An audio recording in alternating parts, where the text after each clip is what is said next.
وقیر بن اشد سے روایت ہے کہ بصر بن سعید نے انہیں حدیث بیان کی۔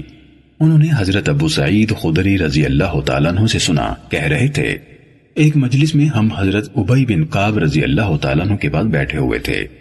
اتنے میں حضرت ابو موسیٰ اشعری رضی اللہ تعالیٰ عنہ غصے کی حالت میں آئے اور کھڑے ہو گئے، پھر کہنے لگے میں تم کو اللہ کی قسم دیتا ہوں کہ تم میں سے کسی شخص نے رسول اللہ صلی اللہ علیہ وسلم کو یہ فرماتے ہوئے سنا، اجازت 3 بار مانگی جاتی ہے، اگر تمہیں اجازت مل جائے تو اندر آ جاؤ، نہیں تو لوٹ جاؤ۔ حضرت ابی نے کہا معاملہ کیا ہے؟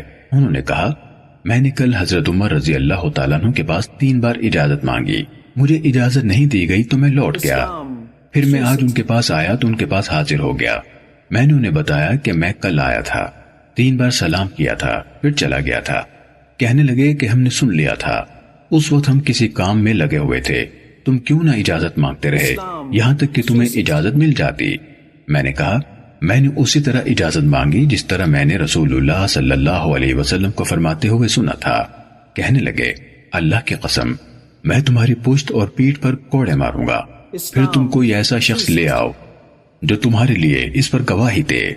حضرت ابی بن کعب رضی اللہ تعالیٰ عنہ کہنے لگے اللہ کی قسم تمہارے ساتھ ہم میں سے صرف وہ کھڑا ہوگا جو عمر میں سب سے چھوٹا ہے، یعنی بڑے تو بڑے ہیں، یہ حدیث ہم میں سے کم عمر لوگوں نے بھی سنی ہے اور یاد رکھی ہے۔